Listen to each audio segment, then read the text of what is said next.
Hello, fired up tubers, and welcome back to a new Let's Play with me, BlueAnkylo. We're gonna play, Let's Play that is to say, Fire Emblem 8 Sacred Stones with me, BlueAnkylo. So, if you've been following the channel recently, I've had a bit of a Fire Emblem sort of tactical RPG kick going on. We've recently played through 6 and 7, although I did them in the other order. And I've had a lot of fun with them. I really enjoyed going through those live, well, recording them for you guys. So, this time, it's the final game for the Game Boy Advance, Fire Emblem 8 Sacred Stones. Is it better? Is it worse? That's for you guys to decide as we go along. It's slightly more advanced, so there's more ease of use features. Some of the things that were lacking in 6 and 7 have been added for 8, so I think it's a bit easier to play. It's a little bit more fully featured. And a little bit more tutorial and stuff if you want stuff like that. So it's pretty good. I originally, in the olden days, I thought this was my favorite of the Game Boy Advance Fire Emblems. This was probably the game that really got me into Fire Emblem back in the day. This isn't Path of Radiance, but Path of Radiance is a completely different system. So, essentially, if you're familiar with Fire Emblem 6 and 7, the other two Game Boy Advance games, this will be very familiar. No big mechanics changes for the most part. Some of the balancing is different, so like, if you're watching the last series, or if you just finished watching the last series, the Binding Blade, things like axes and lances are not going to be nearly as inaccurate in this game. There's also, like, branching promotion paths, if I remember correctly. So you have some options on how to promote people. And, this one, I don't believe this story is not connected to any other Fire Emblem game. Like, 6 and 7 being related was kind of different with Eliwood and Roy. 8 stands alone, I believe. 99% sure it just stands alone. But that's fine, it'll follow the same basic themes of the other Fire Emblem games. There's probably dragons, there's probably a Fire Emblem, there might even be some Sacred Stones, of which perhaps the Fire Emblem is one, you never know. But I'm sure we'll work that out later on. Most of the classes are the same. There are some additional classes for this game after the previous two, so it's been expanded upon a fair bit. Now, a lot of these creatures you're seeing here on the intro are enemies, so we're not going to have any death goyles on the team, I expect. So that's fun. This is also, I believe, the first Fire Emblem to have a world map. So if you're familiar with the 3DS games where you can hop back and forth and go to towns and stuff, I think this is where it came from. I'm pretty sure this was the first one. And all the supports and everything, the endings are a little bit more fleshed out for this game compared to Fire Emblem 6, so it's all a perk. Anyway, I always thought this game was really awesome, so we're gonna give it a try. But we might as well see all of the introduction characters. The Arc Mogul. Wonder how long it'll be before we fight that. Now, I always feel like the stats on the intro are not... Well, they might be like the level 1 stats for these creatures, but it doesn't give you an idea of their growth rates. So enemy Wyvern Knights may start like that at level 1, but by the time you run into them, say level 10 or 15 or something, they're probably much stronger.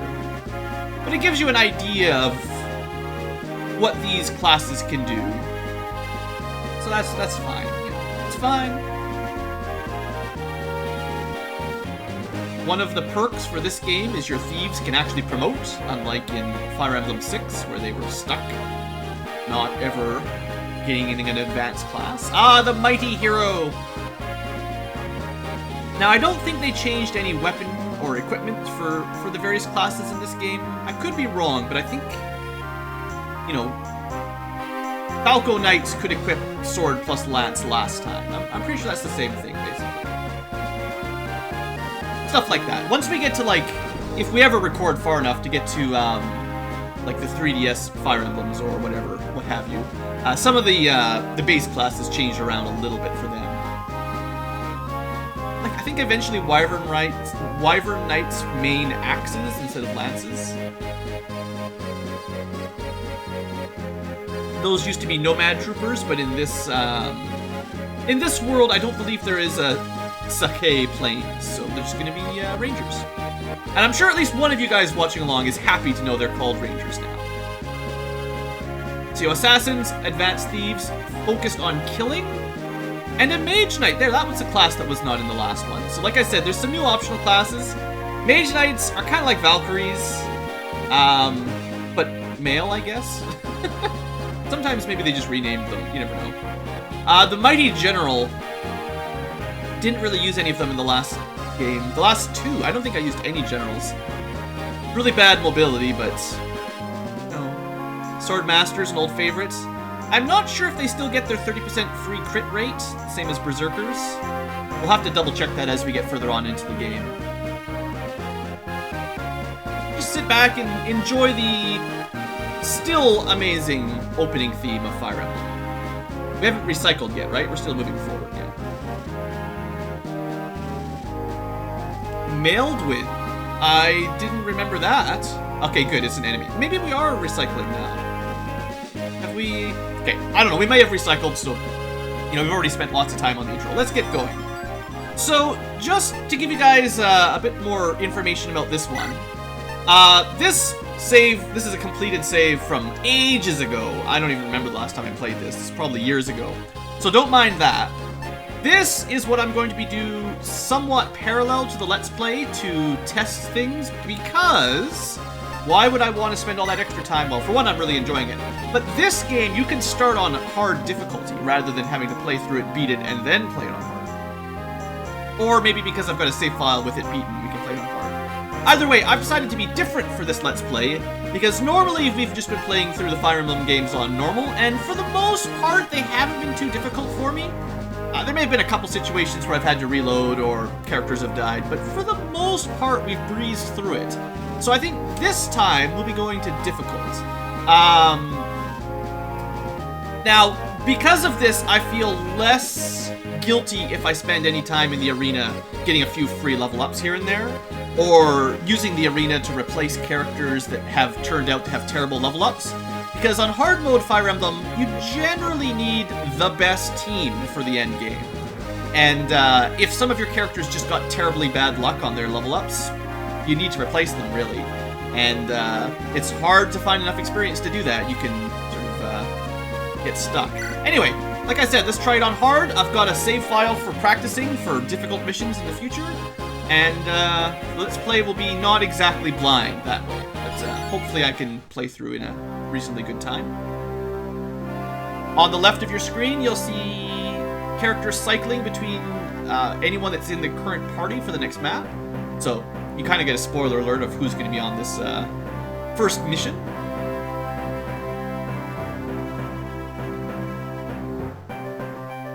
So we got some sacred stones, you know. It's totally different than the Ocarina of Time's introduction.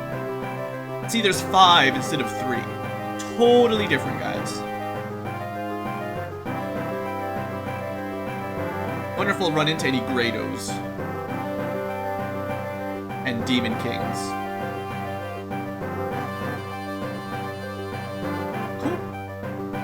Wasn't 1,000 years ago with a Scouring, but you'll see if you play enough Fire Emblem games, there's a lot of overlapping storyline pieces, and it's kind of like the Final Fantasies to a degree. Every game is often a new world, but there's a lot of parallels.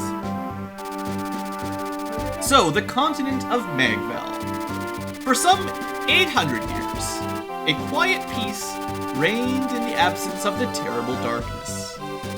The sacred stones have been passed from generation to generation. Nations have been built around their power and their legacy. The kingdom of Rana, ruled by Fado, the peerless warrior king.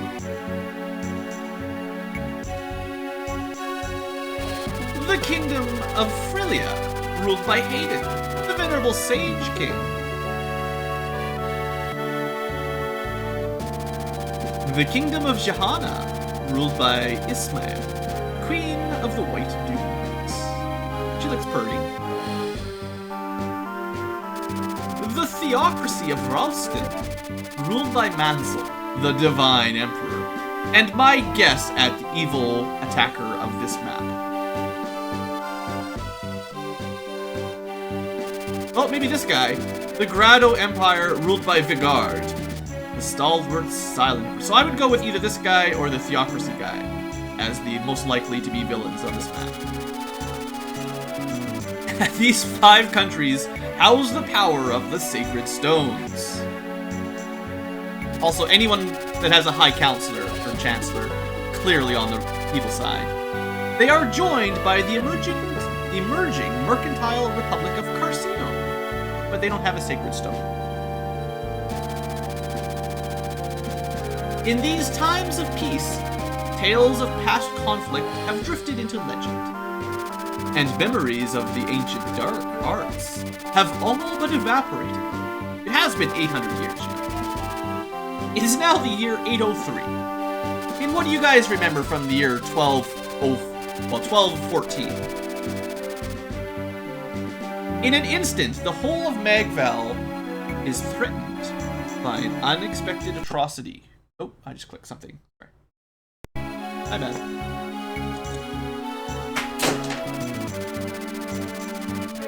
Sorry, I'm a little bit distracted. Cat is being very bad. The Grado Empire, the largest of the Sacred Stones nation. As in, oh, it was the Grado. They're the burn this time. Invaded the kingdom of Rana under orders from Emperor Vigard. Okay. Get your act together, Blue. Get your act together. A longtime ally of Grado, Rana is caught off guard, unable to mount any resistance. It's totally not like Burn invading Foray with Wyvern Lords. Grado's forces move quickly, seizing one territory after another. Compounding King Fado's worries, his son, Prince Ephraim, has gone missing.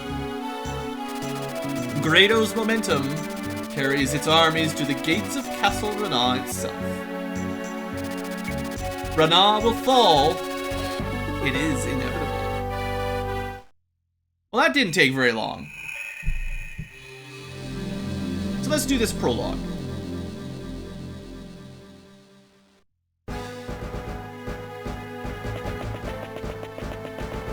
I see treasure already. I'm on my thief. Alright, I have to speed up this text a little bit once we can get the option.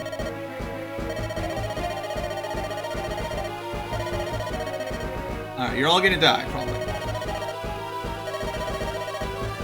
Or you're already dead. Fair enough.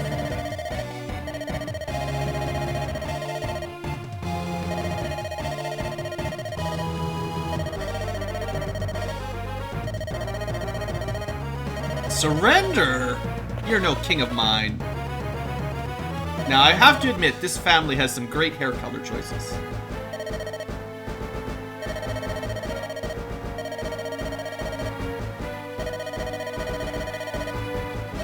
Good. It's an important bracelet, maybe. And for Frelia, surely Hayden will not also attack his allies.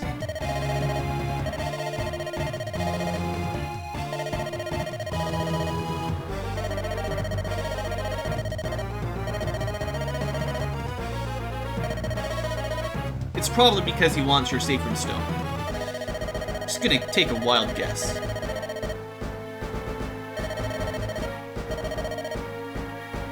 Well, maybe you should have had more army on the borders, maybe. I don't know. They sensed weakness and struck. You can't have the whole royal line taken out in one day. Get out of here, girl.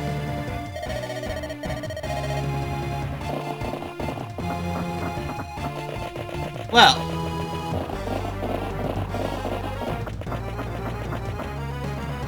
That didn't take long.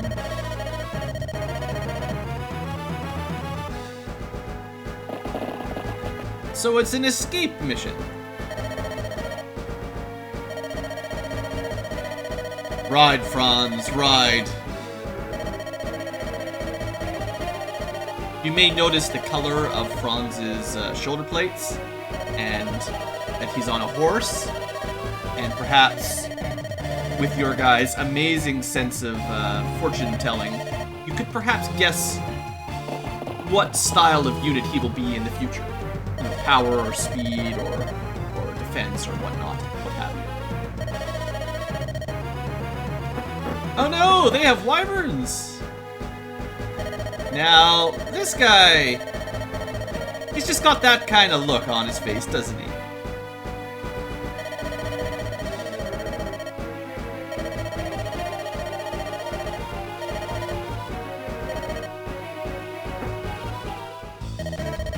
Now, realistically, I think Volter would probably destroy our little knight here. Yeah. Yeah, Volter would kill Seth in 2 hits and almost never miss. Yeah, you know, guess Seth is dead.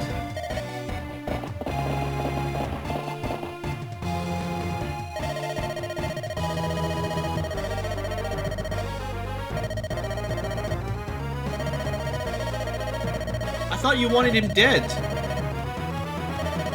Oh, he's just enjoying the hunt. All right, that's fine. I was gonna say, what kind of villain just lets these guys get away? But at least he's having fun.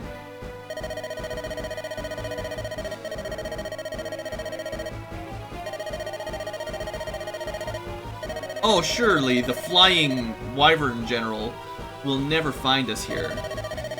Mind you, that's a pretty thick-looking forest behind, so maybe.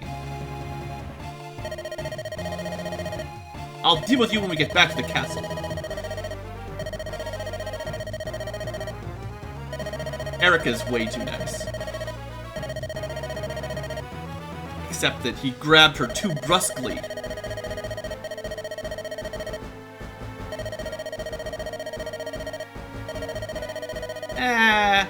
He joined the army. It's his fault.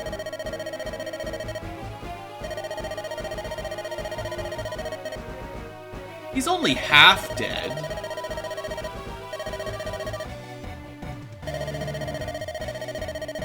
Alright. Oh yes, your father's fine. Main heroes always have living relatives, particularly mothers and fathers.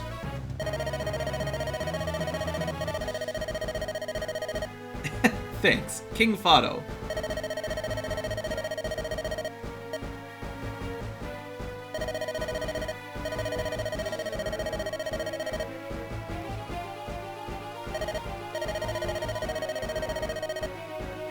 So maybe instead of sitting here chatting away for minutes and minutes and minutes, if we just kept moving, maybe it would be a good idea? I mean, Seth's on a horse. As long as his horse is fine, he should just keep moving here. They can chat while they walk.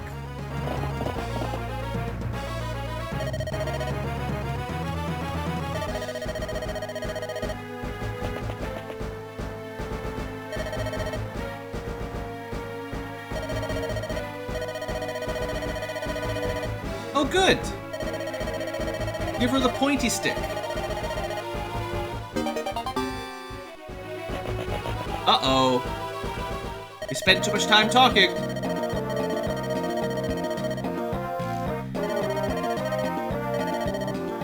Good thing they're just axe guys, and she's got a pointy stick.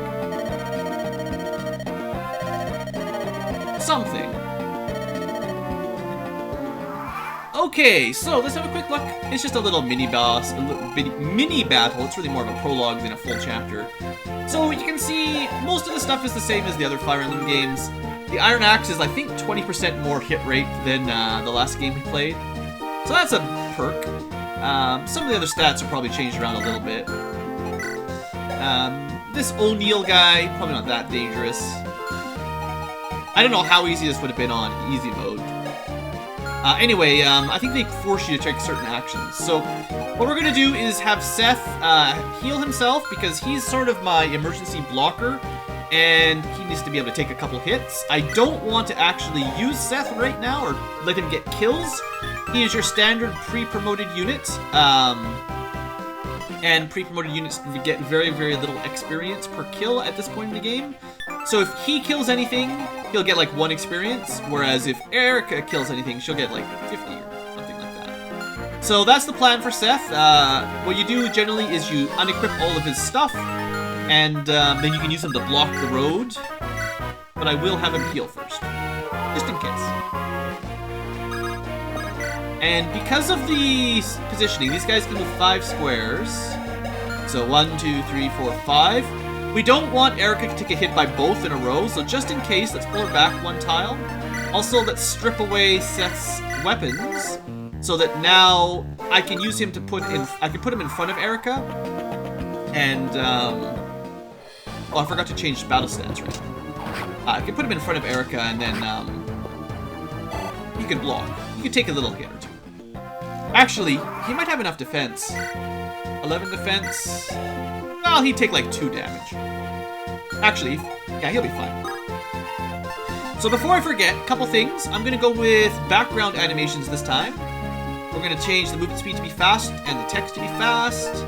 I like having detailed combat numbers, even though it takes a little bit of mental calculations sometimes, but I prefer it this way.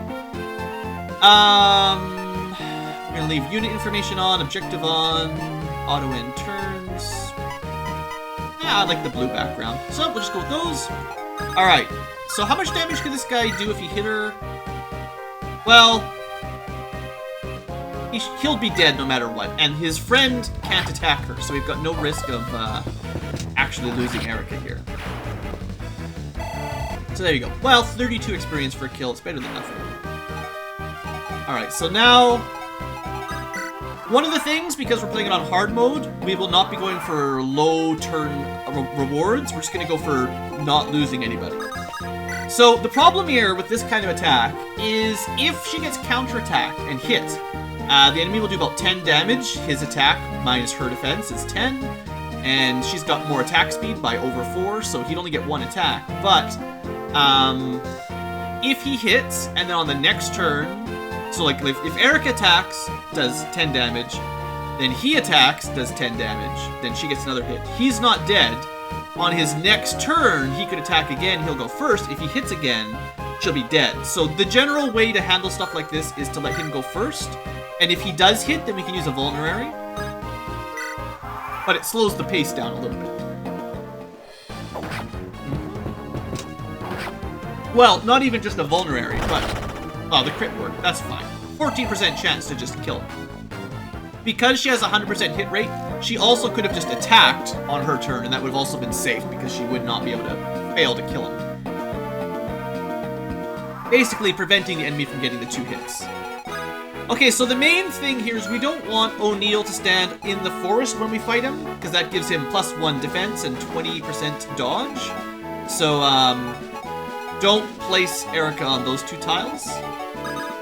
And honestly, it would be preferable if she could get in the forest. I think she'd have to be at least this close to get into the forest herself.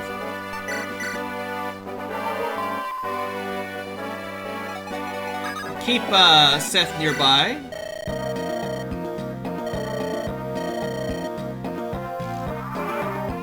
Okay, he's gonna move up. So I don't want to attack him right now because he'll have, well, we don't have 100% to hit, and we do a little bit less damage and all that. So it'd be a little bit safer if we wait. And the same as the last guy, we don't have to get 2 hits in a row.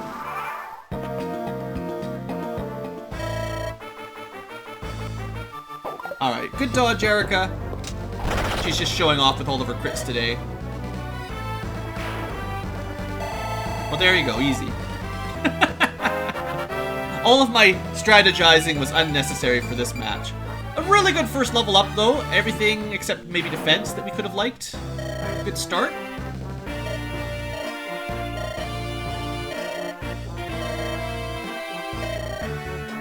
This is war.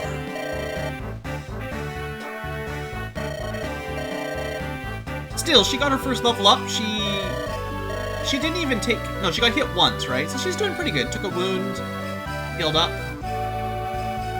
Strength is all that matters. I'm pretty sure we've learned that by now, honestly.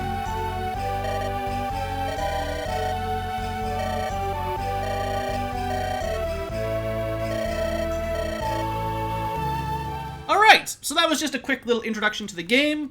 I didn't want to spend too much time covering mechanics because, well, you know, we'll figure it out as we go along. Anyway, thanks for watching. Hope you guys have enjoyed, and I hope you guys are looking forward to a hard mode Fire Emblem Let's Play. It might require a few more restarts here and there, so that's kind of the trade-off. It means I'll have to play a little bit more cautiously and defensively and wisely, so I'll be doing a little bit more checking of enemy movement ranges and really like double checking doing the math more often, because there's going to be a lot more extra characters with extra stats on the map, and honestly I haven't played too many Fire Emblem games on hard mode before. I can do it, I know I can, but this will be the first time on camera, so I'll have to go through it a little bit different than the last couple games, basically. Anyway, that's all for today. The shorter episode, but it's just the prologue and the intro. Next time, we'll get to Chapter 1. So thanks for watching, I hope you have enjoyed, and I will see you there.